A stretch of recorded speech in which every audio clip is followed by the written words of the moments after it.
여러분 안녕하십니까. 경제 현장 오늘 고광철입니다. 오늘의 주요 뉴스 전해드리겠습니다. 2차 상법 개정안이 오늘 민주당 주도로 국회 본회의를 통과했습니다.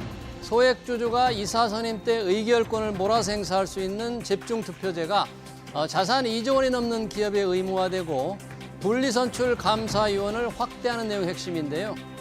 민주당은 소액주주를 보호하는 법이라고 설명하지만 기업들은 기업 사냥꾼에게 날개를 달아준 경영권 위협법이라고 주장하고 있습니다. 제롬 파월 미 연준 의장이 9월 기준금리 인하 가능성을 열어뒀습니다. 파월 의장은 고용 둔화 위험을 거론하면서 통화정책 기조 변경을 시사했는데요. 하지만 파월 의장의 발언에 신중함이 묻어나면서 연내 인하폭을 둘러싸고는 전망이 엇갈립니다. 전날 4,900달러를 넘어 사상 최고치를 기록한 이더리움 랠리가 어디까지 이어질지 코인 시장의 최대 관심사가 되고 있습니다. 시장에선 1차 저항선을 5,000달러로 보고 있는데요. 오늘은 차익 실현 매물이 쏟아지면서 전날보다 2% 하락한 4,700달러에 머물고 있습니다. 노동조합법 2, 3조 개정안 일명 노란봉투법이 국회 본회의를 통과하자 노조 리스크를 우려하는 재계의 불안감이 커지고 있습니다. 노란봉투법은 하청 노조에게 원청과의 교섭권을 주고 사업 경영상 결정도 쟁의행위 대상에 포함했는데요. 노란봉투법이 6개월 후 시행되면 생산 현장에서 어떤 일이 벌어질지 이어지는 집중 진단에서 살펴보겠습니다. 경제 현장 오늘은 SBS BJ앱과 유튜브에서도 실시간 시청 가능합니다. SBS BJ앱을 다운받아 시청하면 더 많은 정보와 뉴스를 볼 수 있습니다.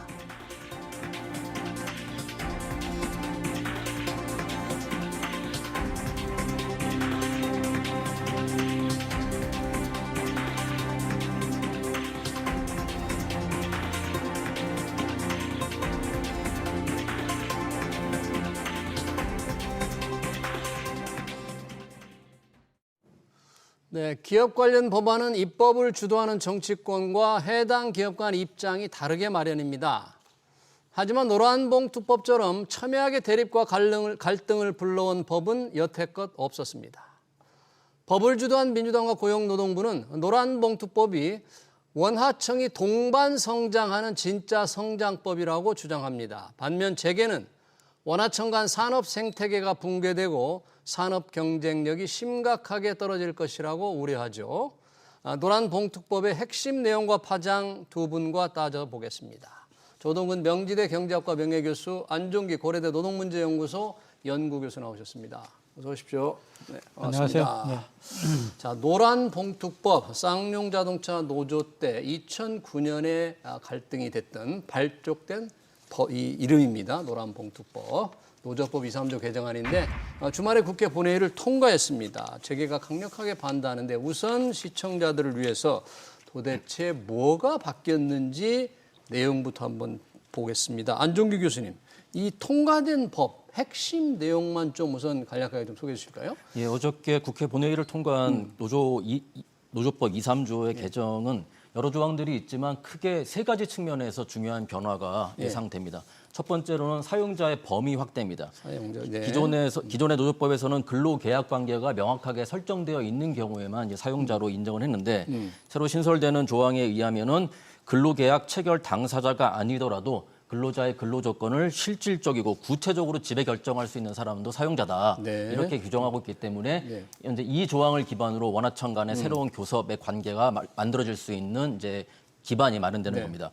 두 번째 또 중요한 변화는 노동쟁의 범위가 확대된다는 데 있습니다. 기존에는 이제 근로조건에 대한 의견의 불일치일 경우에 임금 문제나 복지 문제 등에 대한 의견의 불일치일 경우에만 쟁의가 가능했는데 이번에 새로 개정되는 조항은 그 근로조건의 결정 및 근로조건에 영향을 미치는 사업 경영상의 결정에 관한 불일치도 이제 쟁의 대상에 포함됐기 때문에 이제 노동회 측에서 노동 입장에서 봤을 때 쟁의의 대상으로 상정할 수 있는 범위가 확대된다 이렇게 볼 수가 있고 세 번째 또 중요한 변화는 손해배상 청구가 이제 약간 제한적으로 조정된다라는 측면입니다. 기존에는 회사 측에서 불법적인 노조 파업이라든가 쟁의 행위에 대해서는 거의 제한 없이 손해배상 청구가 가능했는데 이번에는 이제 노동조합의 활동에 대해서는 이 손해배상을 청구할 수 없다는 이제 새로운 개정안이 또 나왔고 또 더 중요하게는 기존에는 일률적인 적용이었지만 이제는 개인의 책임에 따라서 비율을 명확하게 정해서 결정해야 된다는 것이기 때문에 예전처럼 일률적인 손해배상 청구가 아니라 그 책임 범위에 따른 명확한 어떤 책임 소재를 가늠하고 그에 따른 청구를 진행해야 된다는 점에서 이제 아주 큰 변화가 예상됩니다. 네, 노조법 개정안 2, 3조 노란봉투법 세 가지 핵심적인 사항을 안종희 교수님께서 이제 요약을 해주셨습니다. 사용자 범위 확대, 사업 경영상의 결정도 쟁의 행위 대상에 들어가고 손해배상 청구를 제한한다. 개인적으로 워낙에 좀 복잡하면서도 중요한 내용이어서 이게 이제 더 내용을 자세히 살펴보기 전에 재계가 이 법에 대해서 굉장히 강력하게 반대를 해왔습니다. 산업 현장을 파업에 끝없는 파업의 덫으로 몰아넣는다. 재계가 가장 혹시 이 중에서 가장 우려하는 내용이랄까? 재계가 가장 걱정하는 건 뭡니까 이게? 뭐 세 개 다 걱정이 되는데. 세 개 다. 예. 예, 뭐 근데 혹시 뭐 33, 33, 34 이렇게 나누면은 예. 제일 앞에 있는 거 사용자 범위를 넓히는 거. 이거는 사용자 범위 그렇죠. 확대하는 이게 거. 쉽게 말하면은 근로계약에서 뭐 그야말로 이제 고용계약을 해야 되겠죠. 근데 그게 아니잖아요. 이 도급까지도 사용자성을 인정한다. 도급. 네. 도급도 사용자성을 인정하는 거죠. 그러니까 원청의 사용자성을 인정해서 이렇게 얘기되는데 그렇게 되면 한계가 없죠, 보면요. 예를 들어서 그냥 뭐 편하게 얘기하면은 글쎄 데이트를 오래 한다고 결혼이 되는 건 아니잖아요. 그렇죠? 그죠? 데이트를 그렇죠. 오래 네. 한다고. 그러니까 이제 프로포즈를 하고 결심을 하고 해야 되는 건데 이런 식으로 사용자의 준하는 지위에 있었다 해서 너는 사용자야. 이렇게 얘기하면 한계가 없죠. 보면은. 그러니까 고용계약을 통해서 고용자, 그다음에 사용자 이렇게 이제 분명하게 이제 어떤 면에서는 개념이 정리가 돼야만 불확실성이 없는 건데 이걸 갖다가 원청의 글쎄 사용자성을 이걸 갖다 우리가 강조해서 사용자에 가름한다 이거 아닙니까 보면요. 그 결과가 그렇죠. 어떻게 될 거다 이게 재계가 우려하는 거죠. 그렇게 근데 그렇게 되면은 이제 어떻게 보면 이제 범위가 없어지는 거죠. 범위가. 그러니까 소위 우리가 말할 때 이연령 비연령이라는 말에 가장 적합한 거죠. 그러니까 자꾸만 이렇게 뭐 이렇게 끼워놓고 말이죠. 좀 죄송합니다. 뭐 나 책임져 이렇게 되는 거죠 사실요. 예, 예. 그렇게 되면은 원청하고 그다음에 그 하청은 글쎄 뭐 얘기 좀 나온 김에 경작에서 보면은 이제 생산을 할 때 자체 생산하거나 네. 또는 시장에서 사올 수 있어요. 그러니까 자동차 엔진은 자동차 회사가 만들지만은 타이어를 자체 제작하지는 않잖아요. 그렇죠? 네. 백미러를 갖다 자체 제작합니까? 사오는 거죠. 이런 식으로 시장을 통해서 우리가 기업 활동을 할 수도 있어요. 그러니까 도급을 통해서 너는 타이어를 갖다 우리한테 납품을 해. 이렇게 한 거나 마찬가지인데 납품하다 보니까 우리도 당신의 직원이야. 예. 우리를 책임져. 이렇게 되는 거죠. 네. 그렇게 되면은 기업의 경기가 어떻게 되겠어요? 알겠습니다. 네, 말이 아니죠. 예, 네. 첫 번째 사용자 범위 확대 도급 계약. 그러니까 하청을 주는 현재의 이런 시스템이 있는데 이 하청 노조까지 이게 사업자다. 이게 직접 원청 사업 경영자와 교섭할 수 있게 한다는 것은 불확실성이 워낙 커질 수 있다. 그래서 파업이라든지 1년 내내 교섭을 해야 되는 불안감, 이 도급이라는 법적인 것을 인정을 안 하는 셈이다.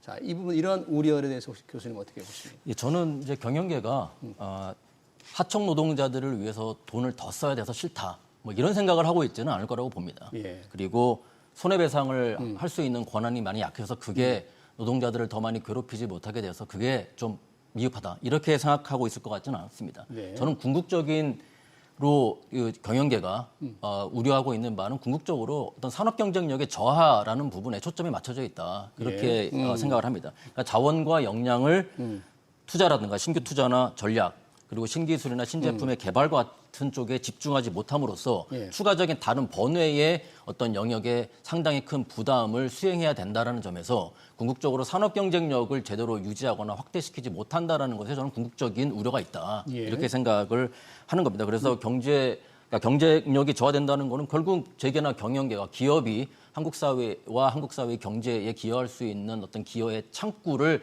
약화시키는 거기 때문에 저는 경영계나 재계의 궁극적인 어떤 우려의 포인트는 거기에 맞춰져 있다라고 보기 때문에 이미 2, 3조가 통과됐으므로 지금 일단은 뭐 주사위는 던져졌는데 이후에 논의의 추가 논의 과정에서 시행령, 시행규칙 여러 가지 가능성들이 있으니까 이 과정에서 저는 재계나 경영계가 이렇게 우려하고 있는 바를 좀 최대한 해소할 수 있는 그런 추가적인 논의가 반드시 좀 필요하다. 추가적인 논의가. 그래서 저는 뭐 예시로서 예.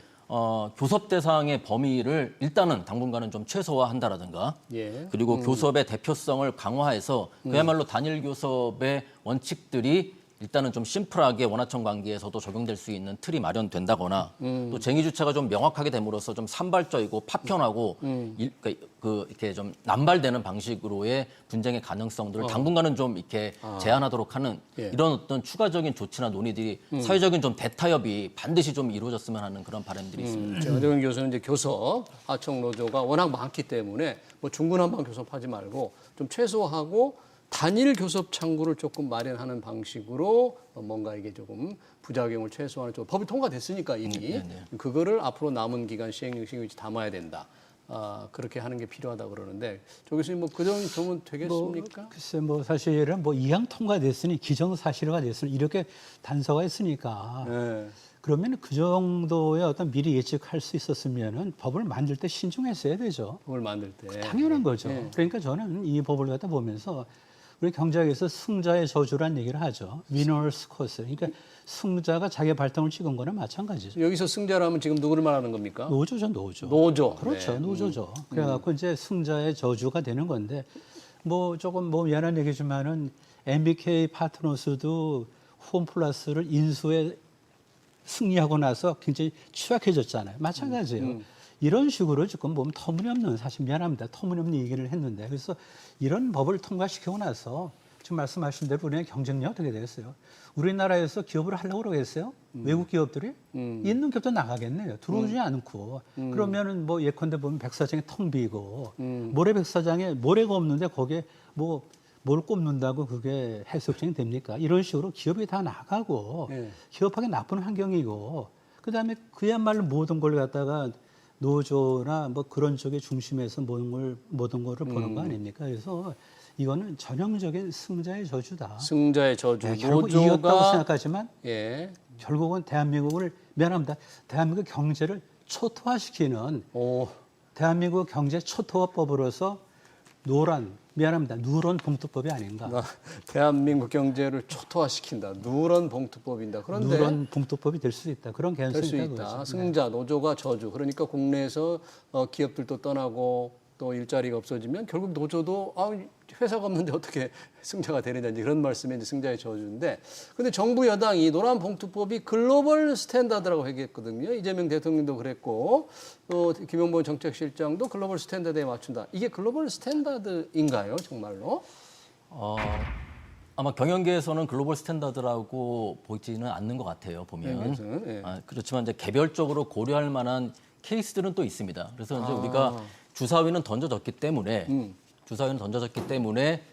글로벌 스탠다드라고 할 정도로 대부분의 선진국에서 보편적으로 적용하고 있는 그런 제도는 아닐지라도 개별적인 케이스들을 통해서 발생한 그런 상황에서 우리가 교훈으로 삼을 수 있는 내용들을 우리 상황에 맞게 제도화시키고 발전시키는 방향으로 일단 나가는 쪽으로 일단 순서를 좀 잡아야 되지 않을까라는 생각이 좀 듭니다. 그러니까 유럽 같은 나라는 이제 공급망의 책임성 차원에서 예를 들면 뭐 네덜란드 건설업계 같은 경우에는 원청이 하청 노동자들의 임금 체불이라든가 사회보험 같은 문제들에 대해서 이제 연대 책임을 지도록 되어 있거든요. 근데 그런 방법들을 통해서 이제 하청 노동자들의 노동권을 보호하는 이제 그런 기재들을 좀 마련하고 있고 ILO나 EU 같은 경우에도 동일 가치 노동에 대해서 동일 임금 지급 이제 이런 원칙들을 강조하고 있는 거는 이제 노동자들 간의 어떤 이렇게 비합리적이고 비체계적으로 벌어진 격차들을 해소하는 제도적인 보완이 필요하다라는 어떤 그런 부분들이 있지만 지금 현재 우리가 논의하고 있는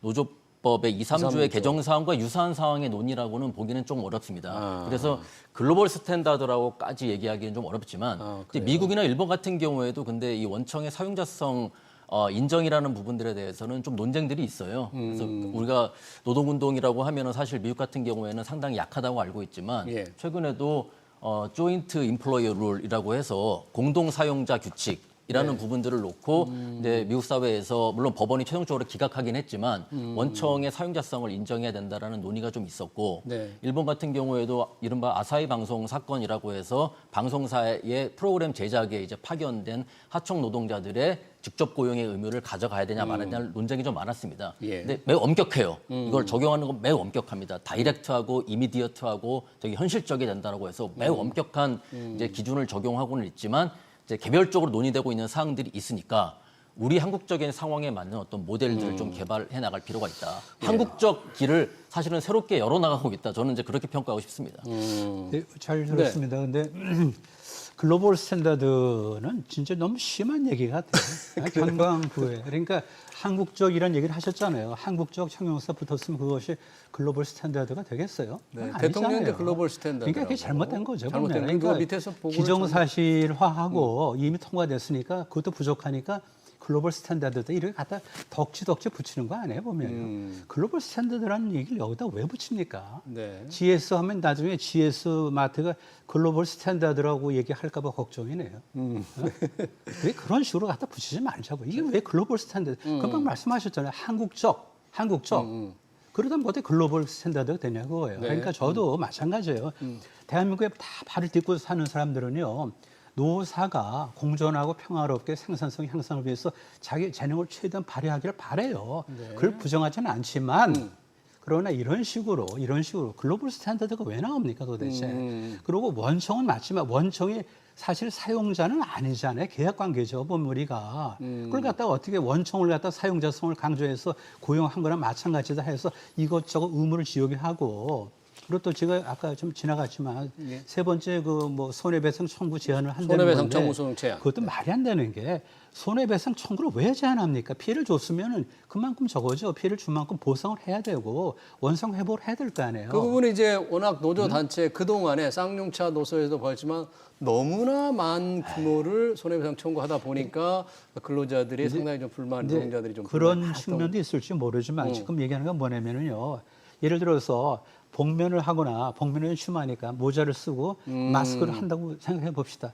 그리고 같이 들어가서 뭐를 갖다 무너뜨렸어요. 그러면은 네 명이 밀어서 문자에 넘어갔는데 그러면 너 힘을 갖다 몇을 줬으니까 그걸 갖다 3대 2대 2로 나눠서 이걸 청구해. 이런 식으로 하면 안 되잖아요. 그러니까 우리는 공동 책임, 공동 피해 보상에 대한 정신이 어긋나죠. 민법 770조가 뭡니까 도대체? 이게 사실 따지고 보면은 남한테 과실 또는 고의로서 피해를 줬으면은 원상 회복하는 어떤 비용은 가해자를 갖다가 부담해야 되는데 그걸 다 못하게 하는 거 아니에요. 그러니까 보세요 이게 아무한테나 그냥 넌 나의 주인이야, 계약자야, 너 사용자야. 그리고 뭐 손해 있어. 근데 그럼 뭐 넘어가지 뭘 그것까지 뭐 청구를 해. 그런 식으로 하면은 도대체 이게 지금 기업이 되겠습니까? 기업 다 따놓고 나서 노조가 남아서 뭘 하시겠냐고요. 아까 그 안종기 교수님께서 지금 교섭을 좀 최소화하고 단일 교섭 하청 노조 말씀 잠깐 하셨는데 실제로 하청 회사들이 굉장히 많잖아요. 굉장히 많은데 교섭 창구를 단일화할 수 있는 뭐 구체적인 규정이라든지 시행령을 규칙이 어떻게 나올지도 모르겠지만 그 현실적으로 가능할까요? 아까 그렇게 했으면 좀 좋겠다. 뭔가 워낙에 많은 하청 노조가 우죽순으로 좀 파업하는 거는 조금 분쟁은 좀 최소화하자는 얘기인데 현실성은 있습니까? 그러니까 지금 노란봉투법상에 개정된 내용의 그 팩트에서 우리가 받을 수 있는 이제 이해와 우리가 지향해야 되거나 혹은 한번 생각해 볼 수 있는 방향으로서의 어떤 방향성은 이제 다르게 되는데 문제는 이제 노란봉투법 상에서는 지금 말씀하셨던 것처럼 교섭 창구 단일화라든가 이런 관련 개정 내용에 대한 구체적인 조항이 사실 마련되지 않았습니다. 그렇기 때문에 하나의 원청 사업장의 다양한 하청업체의 노동자들이 사실은 공존하고 같이 노동을 하고 있는 상황을 어떻게 정리할 수 있을지에 대해서는 사실은 되게 좀 복잡한 상황이고 이 법률적으로 그런 방향성을 제시했다 하더라도 사실은 어떤 우회하거나 회피하거나 심지어 악용할 수 있는 어떤 그런 여지들도 분명히 있을 수 있거든요. 그리고 저는 개인적으로 더 우려스러운 거는 이게 노동자 간의 갈등을 더 부추기는 쪽으로 이게 촉매제가 되지 않을까라는 좀 개인적인 왜 부담이 그러죠? 있습니다. 노노 간의 그러니까 원청의 노동자들과 하청의 노동자들이 서로의 노동 조건과 어떤 복리후생 부분들에 대한 요구를 하다 보면 사실은 회사가 모든 요구들을 일률적으로 온전하게 다 받아 안을 수 있는 역량이 아니라면 사실 어느 한쪽은 기대만큼 되지 않을 수 있는 조정해야 할 수밖에 없는 상황이 있는 겁니다. 그러면 지금 이 법이 취지하고 있고 지향하고 있는 가치를 생각해 보면 사실은 그동안 너무나 좀 열악한 상태에 있었던 하청 노동자들의 근로 조건을 올려준다라면 그만큼 사실은 원청 노동자들이 바라는 만큼의 상승이 되게 어려운 게 현실적인 조건입니다. 그렇다면 원청 노동자들이 우리의 지금 한국 사회의 노사관계와 노동문화의 토양을 놓고 봤을 때 원청의 노동자들이 혹은 원청의 노동조합이 하청으로 인해서 이제 본인들에게 돌아올 수 있는 약간의 마이너스 내지는 기대했던 것만큼에 미치지 못하는 수준의 어떤 상승 이런 부분들을 수용하고 감내할 수 있을 것인가. 그렇지 못한다면 이제 이거는 바로 노노 간의 갈등으로 직접적으로 번질 가능성들이 있기 때문에 이런 가능성들이 지금 이 법 안에 이제 가능성들을 지금 잠재적으로 지금 포함하고 있다. 이제 그런 면에서 저는 이제 개인적으로 갖고 있는 좀 그 걱정이 있는데 그래서 아까 뭐 조 교수님 말씀하셨던 것처럼 저도 뭐 예를 들면 유예 기간을 좀 줄이더라도 충분한 좀 대화와 타협의 시간들을 좀 가졌으면 어땠을까. 실제로 재계가 좀 더 협의를 하는 시간을 갖자고 호소를 참 많이 했습니다. 저도 이게 기업인들이 어떤 법에 대해서 이렇게까지 전 재계가 나서서 반대하고 시간을 달라고 호소하는 거 처음 봤어요. 다른 여러 가지 법들에 대해서 그런 주장이 있었습니다만. 이게 권력이 사실은 오만하지 말아야 되죠. 권력이 전제하지는 않잖아요. 따라서 난명이 듣고 좀 자기를 숙이고 많은 어떤 경우수를 사전에 생각해서 피해를 갖다 예방해야 되는데 그냥 뭐 절대적인 어떤 무슨 우위에 쓴 양 했는데 이게 승자의 저주가 되는 거고요. 그리고 아까 공감이 되는 게 말씀하신 것 중에 옛날에 보면은 복수노조는 그거는 분명히 창구 단일화가 있는 거죠. 그런데 그 많은 하청, 그걸 어떻게 단일화래요? 예를 들어서 보면은 A, B, C, D에서 무슨 10개, 20개, 그러니까 현대차를 예를 들어봅시다.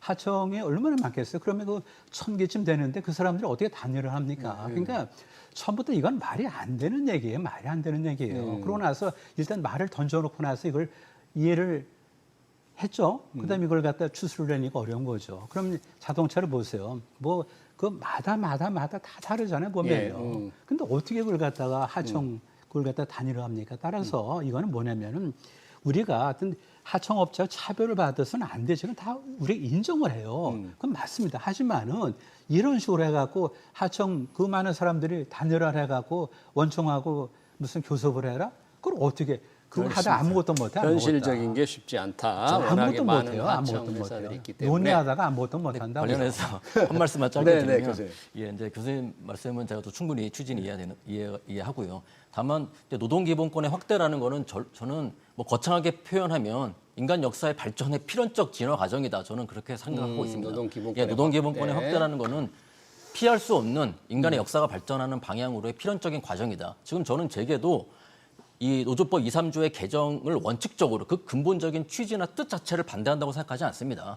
3조는 특히 3조 손해배상의 청구랑 관련된 거는 그건 오히려 수용할 가능성이 더 있고 그거에 대한 어떤 의지는 되게 전향적이에요. 재계도 2조가 이제 좀 부담이 되는 거죠. 그렇다고 해서 2조를 완벽하게 그 내용 자체를 부정한다기보다 좀 절차와 이런 프로세스를 좀 체계화해서 재계도 산업 경쟁력을 충분히 유지할 수 있는 조건들을 가져가는 상태에서 점진적인 변화를 가져가자라는 쪽에 초점이 맞춰져 있는 거지 이거 자체를 완전히 부정한다거나 이제 이런 거라고 저는 보지 않기 때문에 그런 면에서 우리가 좀 지혜와 해안을 모아야 될 지점이다 이렇게 생각이 듭니다. 네, 이제 곧 한미 정상회담도 있기 때문에 이 부분 하나 좀 먼저 저희가 좀 짚고 넘어갔으면 좋겠는데 이번 노담봉투법의 또 핵심적인 게 2조 중에 하나가 사업 경영상의 결정도 쟁의행위 대상에 들어간 겁니다. 사업 경영상의 결정. 그러다 보니까 이번 한미 정상회담에 굉장히 중요한 계기가 되는 조선업 마스가 프로젝트라고 하잖아요. 만약에 마스가 프로젝트를 하게 될 경우 국내 투자를 미국 투자로 많이 해야 되는데 이런 것도 그러면 노란봉투법 때문에 쉽지 않을 거다. 이게 지금 기업들의 우려인데 현실성 있는 우려입니까? 진짜 그런 당연한 거죠. 그러니까 보면 우리가 항상 명확하고 그다음에 그러려면 더 절제를 해야 되는데 이렇게 하다 보니까 사실은 뭐 원래 이제 기본적으로 이제 노조가 왜 만들어졌죠? 그 회사에서 노동적 위치를 갖다 바꾸게 하는 거잖아요. 하지만은 정책적인 거 국가에 대해서 이래라 저래라까지는 하지 말아야 되죠. 그럼 마스카는 그거는 우리가 알다시피 이제 그런 거예요. 보면요. 그레이트 어게인의 어떤 쉽빌딩인데 그러면 우리가 가서 뭐 투자를 해야 될 텐데 그러면은 누가 그걸 그러면은 하청에 있는 사람들이 마스카 가서 무슨 얘기를 하겠어요. 이렇게 번지다 보면은 모든 것이 다 네트워크가 돼요. 따라서 우리가 조심할 거 보면은 한쪽에 힘을 갖다 너무 비대하게 실어주다 보니까 점점 넘쳐가지고 아까 말씀한 대로 인류 역사는 뭐죠? 노조의 권리 역사일 수 있어요. 인정해요. 맞아요.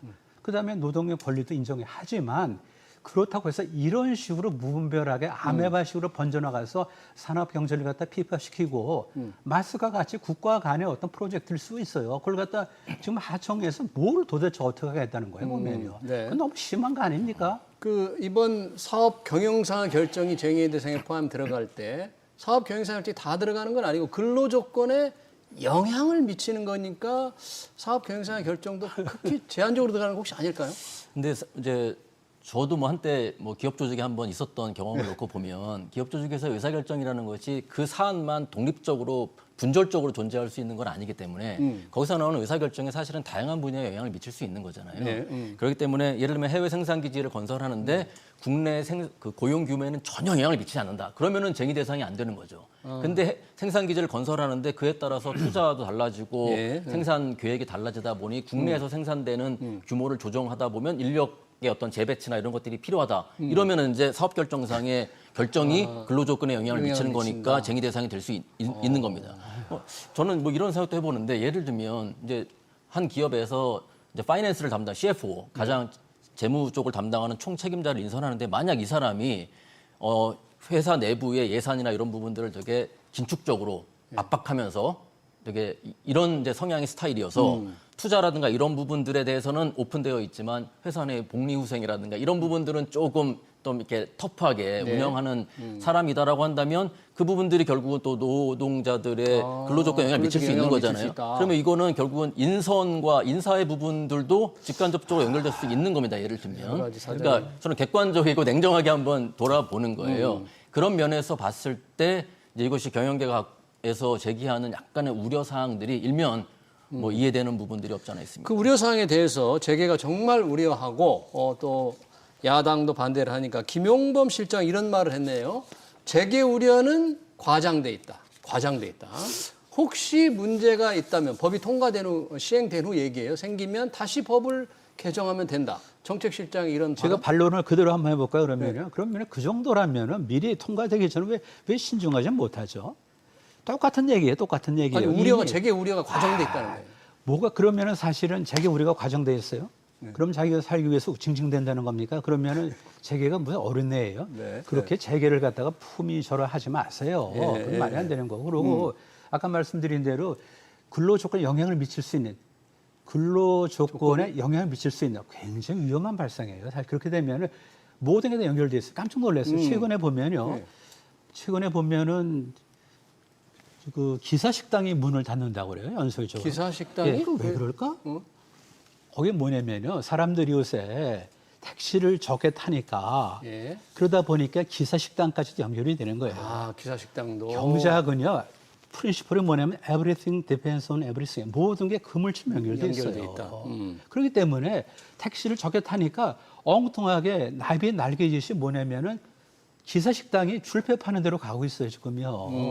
그러니까 우리가 굉장히 신중해야 되고 모든 거를 개인이 결정하느니 시장을 통해서 결정될 수 있도록 우리가 한 발 업 떨어지는 게 맞다는 거죠. 그러니까 재계가 무슨 뭐 과정돼 있다. 이건 굉장히 신뢰스러운 얘기죠. 네, 그렇게 얘기하지만 정책실장의 얘기를 그대로 제가 옮겼으니까요. 네네네. 더군다나 정치실장이라는 분이 무슨 도대체 무슨 뭐 과장돼 있다. 네. 그건 아니죠. 문제가 생기면 다시 법을 고치면 된다. 그런 정도의 생각했다. 미리 왜 상당히 미리 많은 사람이 워닝을 줬을 때 유예 기간을 더 갖고 하지 못하고 밀어붙이는 거죠. 불도저가 됩니까?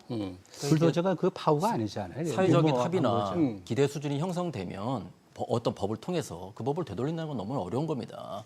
특히 노동권 강화와 같이 사회적인 이른바 약자의 권리를 확대하는 방식으로의 법률을 제정했다가 다시 그걸 되돌린다? 네. 그건 정치적으로 거의 불가능한 얘기죠. 거기에 따른 반발을 어떻게 감수할 수 있겠습니까?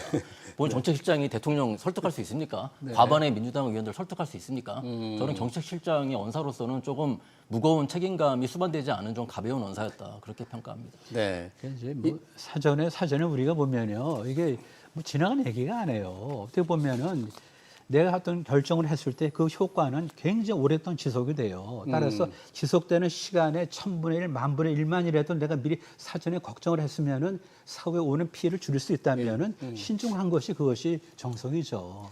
하는 사람 그렇게 얘기를 했는데 뭘 도대체 이제 와서 무슨 뭐 보완을 한다? 이제 와서 스탠다드다? 글로벌 스탠다드다? 알겠습니다.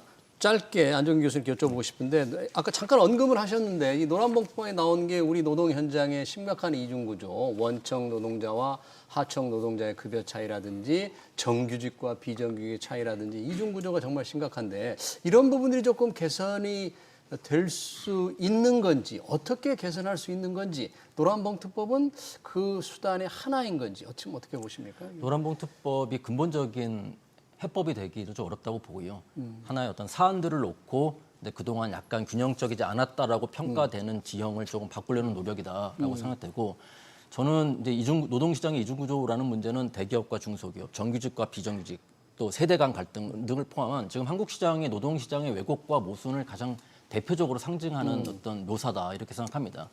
그렇기 때문에 그것만큼 무겁고 지금 심각한 문제이기 때문에 어떤 한두 개의 단편적인 정책들을 만들어낸다고 해결될 수 있는 문제가 아니라 저는 개인적으로는 노동 문제를 푸는 사회정책적인 접근과 틀 자체를 좀 대전환하려는 모색이 필요한데 저는 개인적으로는 뭐 많은 노동을 연구하는 분들이 주장하고 있는 바와 동일하게 기업별 차원에서 이루어지는 기업별 교섭구조 체제에서 좀 벗어나서 상위 수준의 이 산업별 수준에서 이제 사회적 교섭과 노동관계가 이루어지는 이른바 산별 체제의 수립이 통해서 노동의 어떤 형평, 노동 조건의 상향 표준화, 사회적인 어떤 협력과 연대의 강화, 그것이 곧 나아가서는 이른바 노동의 이중구조라고 되어 있는 왜곡되고 좀 부조리한 불균형과 불평등의 문제를 본질적으로 해소할 수 있는 방안이다. 알겠습니다. 그렇게 생각합니다. 네, 시간 관계상 그만큼 듣고요. 조동 교수님 짧게 언급할 게 있으면 뭐한 10초만.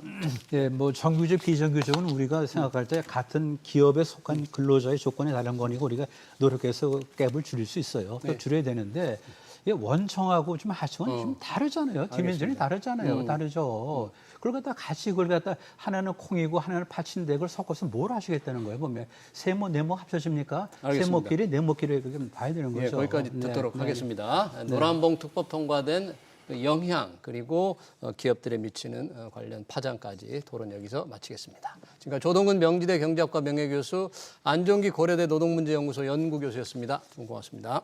고맙습니다.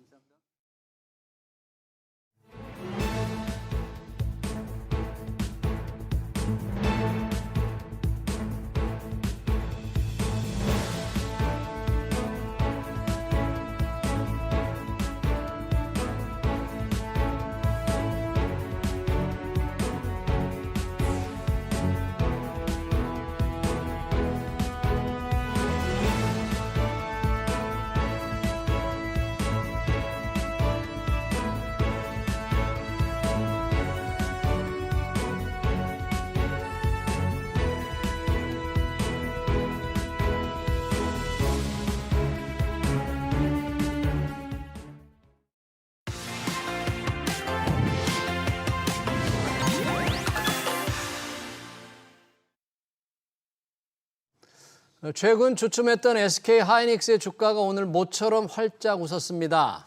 삼성전자는 7만 전자에 안착하면서 3분기 영업이익에도 긍정적인 전망이 나오는데요.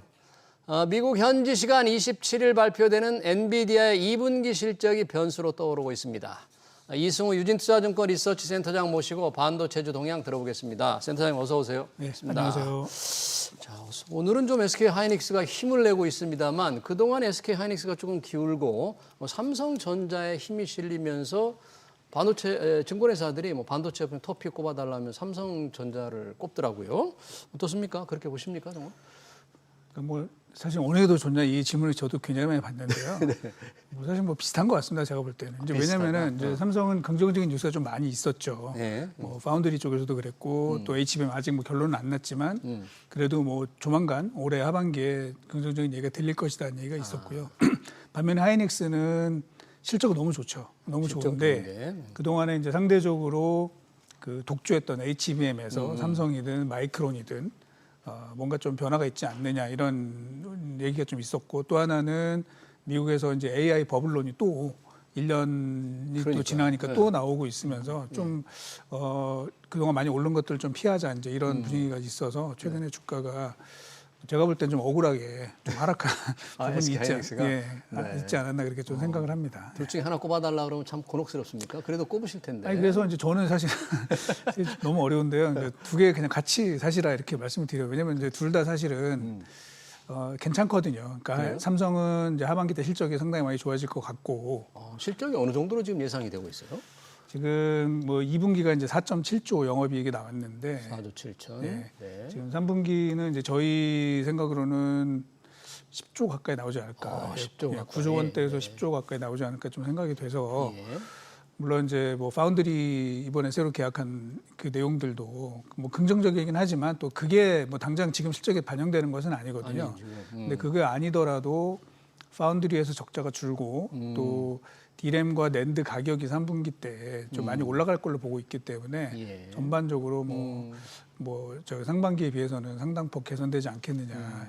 이렇게 생각을 하고 있습니다. HBM에서는 아직 확실하게 뭐 엔비디아 납품이라는 게 돌파하고 아직 확실하게 열리진 않고 있잖아요. 그런데도 그렇죠. 실적이 그렇게 괜찮게 예상되네요. 예, 그러니까 이 상반기 동안에 삼성이 이제 HBM에서 좀 실수를 한 부분이 있거든요. 그래서 그거와 관련된 재고평가 손실이 상반기에 반영이 됐었어요. 특히 2분기에. 재고평가 손실이요. 예, 그런데 이제 그게 뭐랑 관련이 있는 것이냐면은 엔비디아의 이제 중국 쪽으로 들어가는 H20. 네. 예, 그게 판매 금지가 되면서 네.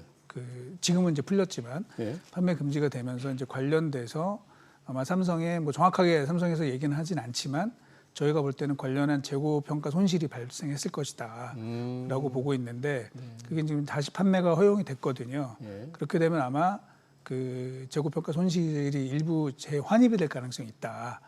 예, 그런 부분들이 좀 부분이 반영이 겹쳐지면서 된다.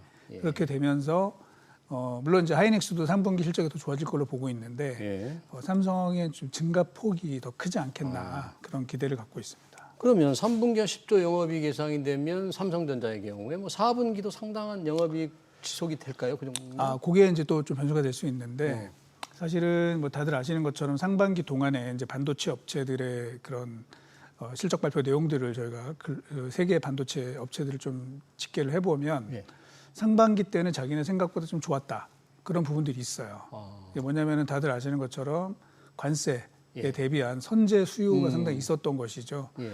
그리고 이제 그게 3분기까지도 어느 정도 이어질 것 같다. 그런데 이제 4분기는 사실은 조금 자신 없어하는 부분들이 있기 때문에 그 부분 지금 우리 질문 주신 이제 4분기 때도 계속 뭐 예를 들면 10조 이상의 이익이 가능할 것이냐 그거에 대해서 이제 저희도 조금 그 퀘스천 마크를 찍고 있습니다. 예. 그 부분이 굉장히 이제 어떻게 나오느냐에 따라서 전망하느냐에 따라 주가 영향을 미칠 텐데요.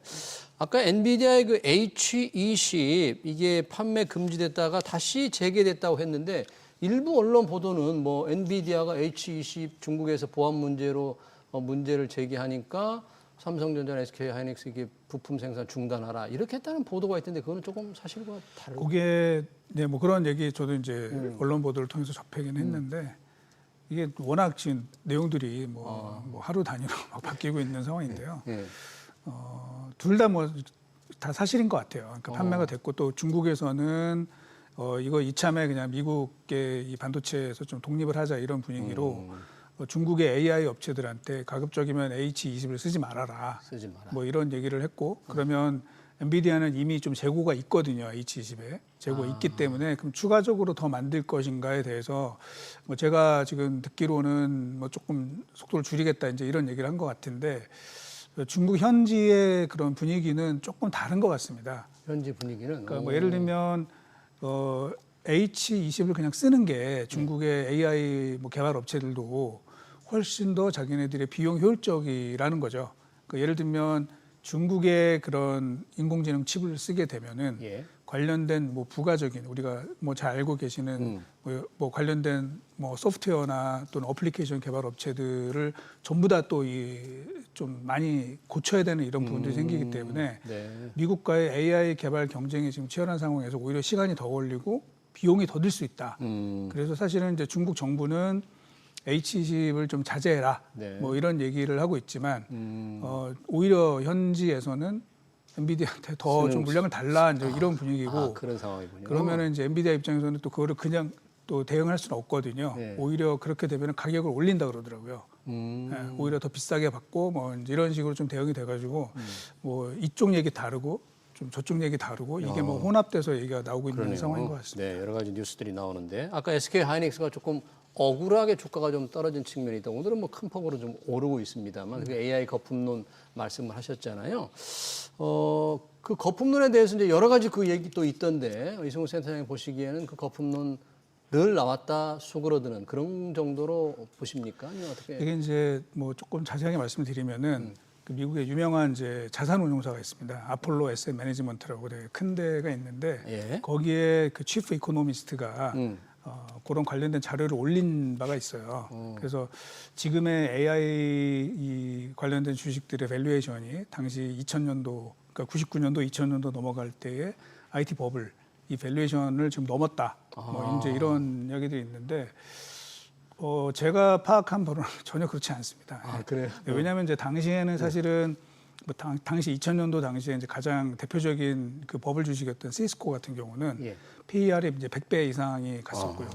100배나 또 됐군요. 당시 시가총액 1등이었던 마이크로소프트도 60배에서 한 70배 정도 됐었거든요. 근데 지금 사실은 미국의 그 탑5, 빅5 기업들의 그 PER은 한 30배 전후고요. 그만큼 이제 빅테크들이 이익을 잘 내고 있다는 거죠, 지금은. 그렇죠. 그리고 당시에는 어땠냐면은 2000년도의 영업이익에 비해서 2001년도로 넘어가면서 기업들의 영업이익이 뭐 많게는 99%가 감소한 회사도 있고 네. 급격하게 이제 정말 버블이 꺼졌는데 지금 상황에서는 글쎄요, 이제 저희가 뭐 지나봐야 알겠지만 그렇게 꺼질 거라고 보이지 않고 오히려 내년에도 이익이 좀 더 증가하지 않겠는가라고 이제 생각을 하고 있기 때문에 예. 당시와 지금은 좀 다르다. 다만 이제 몇몇 기업들, 몇몇 기업들은 뭐 밸류에이션이 굉장히 높은 기업들이 있죠. 뭐 사실은 이제 국내에서도 투자 많이 한 대표적인 회사가 이제 예를 들면 팔란티어 같은 회사라든지 팔란티어. 예. 지금 뭐 PER이 뭐 몇 배죠, 지금? 200배, 300배 뭐 이 정도 되고 있고요. 팔란티어가 사실은 1년 전만 해도 뭐 가능성은 있지만 너무 좀 매출도 작고 그런 회사가 아니냐 그렇게 생각을 했었는데 이제 지금은 시가총액이 삼성전자보다 훨씬 더 큽니다. 네, 그 정도로 컸기 때문에 사실은 그런 회사는 물론 좋은 회사죠. 좋은 회사이긴 하지만 그래도 밸류에 대한 이제 부담은 일부는 있다. 이제 그런 기업들은 네. 그래서 아마 그런 것들이 좀 섞여서 이것도 나오고 있는 거 아닌가 생각이 됩니다. 지금 반도체에서 SK 하이닉스, 삼성전자, SK 하이닉스 다 이제 괜찮게 보시면서 실적이 SK 하이닉스가 무척 좋은데 이제 AI 거품론 때문에 잠깐 흔들리고 있는데 그 실적 전망은 그러면 SK 하이닉스도 삼성전자처럼 3분기, 4분기 굉장히 좋습니까? 지금? 3분기는 확실히 좋을 것 같고요. 3분기로 확실히 좋을 것 그리고 이제 같고. 4분기는 이제 지금 저희가 섣불리 뭐라고 말씀드리긴 좀 그렇고 저는 이제 개인적으로는 이제 4분기 때는 그래도 조금 슬로우해지지 않을까 그런 생각을 갖고 있는데 네. 그 폭은 크지 않을 것으로 보고 있습니다. 지금 SK 하이닉스나 삼성전자 영향을 받는 게 잠깐 언급하신 이제 엔비디아인데 엔비디아의 그 2분기 실적 이게 이제 미국 시간으로 27일 발표되잖아요. AI 거품론도 이 엔비디아 실적을 통해서 확인될 수 있다 그러는데 혹시 지금 예상은 어떻게 나오고 있어요, 엔비디아? 지금 뭐 저희는 뭐 매출액 기준으로 한 460억 달러에 영업이익은 거의 한 300억 달러 육박할 정도로 이제 보고 있는데요. 예. 저희가 보고 있는 게 시장 컨센서스보다 약간 높게 좀 보고 있고요. 특히 이제 저희가 엔비디아 실적에서 관심을 갖고 보는 분야가 있는데 예. 그게 이제 데이터 센터 매출액. 데이터 센터 매출에. 네. 이게 결국 이제 우리 인공지능 칩이라고 이제 볼 수 있는데요. 그 부분의 매출액 성장률이 이제 저희의 추정으로는 전년 대비해서 한 56% 정도 성장할 것으로 보고 있습니다. 예. 이게 이제 어떤 의미냐면은 뭐 경쟁사라고 할 수 있는 이제 AMD, 네. 예, AMD가 이제 얼마 전에 실적 발표를 했는데 그 회사의 데이터 센터 매출액 그 증가율은 전년 동기 대비해서 14%입니다. 그러면 이게 어떤 의미냐? 결국은 엔비디아가 더 잘하고 있다라는 더 거죠. 잘하고 예, 있다. 다른 업체들도 올라오고 있긴 하지만 경쟁자를 뭐 압도하고 있다 그런 예, 얘기네요. 매출액도 훨씬 크고 그 상태에서 이 성장률도 더 높기 때문에 그만큼 엔비디아가 지금 시장과 뭐 이 산업에 미치는 그 영향은 저희가 과소평가할 수 없는 그런 수치라고 확인할 수 있을 것 같습니다. 그런 전망 때문인지 지금 목표 주가, 엔비디아 목표 주가를 뭐 거의 투자은행 증권사들을 뭐 열에 9은 다 올리는 것 같은데 어느 정도로 올리고 있는지 그 증권사들의 생각은 뭔지 궁금하네요. 그러니까 이제 뭐 평균적으로 보면은 뭐 되게 업체마다 다양하지만 이제 $200 언더로 지금 다들 타겟 프라이스를 잡고 있었다가 예. 그게 뭐 지금 보시면 뭐 $200, $210 뭐 또는 뭐 아주 많게는 $220 뭐 이렇게 좀 올리고 있고요. 예. 그 가장 큰 이유는 이제 결국은 아무리 숫자를 저희가 뭐 이렇게 보고 저렇게 본다 하더라도 경쟁사 대비 압도적인 규모에서 압도적인 성장률을 보이고 있기 때문에 예. 이거를 저희가 뭐 과소평가할 수 없는 그런 상황이고요. 목표 주가를 높일 수밖에 없는. 네, 그리고 사실은 뭐 단순하게 데이터 센터용 이런 부분뿐만 아니라 사실은 지금 요즘에 또 이제 관심이 많은 휴머노이드 이 분야에서도 결국 엔비디아가 짜놓는 프레임워크에 다 맞춰서 지금 업체들이 다 움직이고 있거든요. 그런 측면에서 보면은 이 영향력이 쉽사리 줄어들 것 같지 않다라는 것이고 그래서 결국은 삼성전자도 HBM을 뭐 브로드컴에 납품하고 AMD에 납품하는 것도 중요하지만 그만큼 엔비디아에 빨리 인증을 받는 게 아주 굉장히 중요한 변수가 되지 않을까 이렇게 생각을 합니다. 하반기 정도에는 뭔가 엔비디아 납품에 좀 긍정적인 소식이 있을 수도 있다는 쪽으로 이제 자꾸 전망들이 나오는데 그런 부분에 대한 아주 구체적인 뭐 근거가 있다거나 뭐 이런 건 없죠 아직은. 뭐 계속 지금 테스트 중인 것 같고요. 뭐 좋은 소식이 들릴 거라고 저는 생각을 합니다. 이제 다만 이제 그 동안에 계속 삼성에서 이야기했던 거가 조금 늦어지고 있잖아요. 그러니까 뭐 점점 나아지고 있는 건 사실이지만 아직은 이제 어느 그 흔히 말하는 이제 인플렉션 포인트를 넘어가지 못한 것 같고 그게 빨리 좀 되는 게 그래서 되게 중요할 거라고 이제 생각을 합니다. 네. 지금 이재명 대통령도 지금 미국에 가 있습니다만 트럼프 행정부가 반도체 기업, 자국 반도체 인텔에 보조금을 주는 대가로 지분 10%를 확보했다고 굉장히 자랑을 했습니다. TSMC라든지 마이크론 테크놀로지 지분은 달라고 하지 않을 거라는 게 외신 보도인데 삼성전자 얘기는 쏙 들어가 있어요. 삼성전자도 보조금을 비슷하게 받긴 하잖아요. 그러니까 지분을 달라고 할 것 같은데 이 부분에 관한 얘기는 지금 없습니까? 잘 모르겠습니다. 저희가 뭐 예측이 안 되고요. 일단 그 트럼프의 예측하기는 어렵죠. 생각이나 이런 건 예측이 잘 안 돼서 뭐 당연히 이제 저희가 과거의 어떤 기준으로 본다면 사실 말이 안 되는 거잖아요. 그렇죠. 네. 그런데 이제 저희가 뭐라고 지금 뭐 단언할 수는 없다. 좀 지켜봐야 될 것 같다. 다만 이제 제가 오늘 보고서를 썼는데 그 이제 미국 정부의 인텔의 그 지분 투자가 어떤 의미를 갖느냐. 어떤 의미를 갖습니까? 그래서 제가 뭐라고 제목을 적었냐면은 대마불사 or 좀비 이렇게 얘기를 했습니다. 대마불사 또는 좀비. 네. 결국은 이제 인텔은 미국 정부의 서포트가 이제 받쳐주기 때문에 이제 절대 망하지 않는 반도체 회사가 됐죠. 그렇죠. 그런데 과연 미국 정부에 그런 돈이 들어가고 그 개입이 늘어난다고 했을 때 과연 인텔이 반도체 기업으로서 중요한 수율 개선이라든지 빠른 의사 결정 뭐 이런 것들이 과연 가능해지겠느냐 그런 관점에서 보면은 사실은 조금 우려되는 부분들이 있다. 좀비로 남아 있지 않겠나. 왜냐하면은 실제로 저희가 과거에 그런 뭐 물론 뭐 옛날 얘기가 지금에 또 맞지 않을 수는 있지만 그 과거에 이제 미국에서 실리콘밸리가 이제 막 그 부흥을 일으킬 때 소련에서도 비슷한 프로젝트가 정부 주도하에 진행이 됐었어요. 그런데 결국은 어떻게 됐냐면 그냥 완전 실패를 했거든요. 네. 결국은 이런 정부의 개입이 그 어떤 이 첨단 산업 특히 의사결정이 되게 빨리 이루어져야 되는데 이게 개입이 되게 되면 사실은 굉장히 비효율성이 생기는 경우를 저희가 많이 봤거든요. 그런 측면에서 보면 이거 미국 국민들이 자기가 낸 세금으로 좀비 기업의 지분을 이렇게 받은 거 아닌가 뭐 이런 우려도 좀 저는 개인적으로 좀 하고 있습니다. 뭐 기술력 향상 없이 좀비로만 남아 있게 되면 뭐 삼성전자, SK나 걱정거리가 줄게 되니까 우리한테는 반사이익이 있을 그거는 이제 좀 양면이 있는 게 양면이 뭐 예를 들면 지금 사실은 이제 트럼프가 인텔에 관심이 있는 거는 파운드리거든요. 그 파운드리에서 제일 중요한 거는 여러 번 말씀드렸지만 결국은 고객을 확보하는 건데 그 주요 고객들이 다 미국 업체들이잖아요. 그러면 이제 이게 뭐 인텔로 이렇게 넘어가게 되는 이런 상황들이 발생하게 되면 사실은 저희로서는 이렇게 반길 수 있는 내용은 아니게 되는 거죠. 네, 최근 변동성이 큰 반도체 업종 동향 그리고 투자 전략까지 잘 들었습니다. 지금까지 이승우 유진투자증권 리서치 센터장이었습니다. 센터장님 고맙습니다. 네.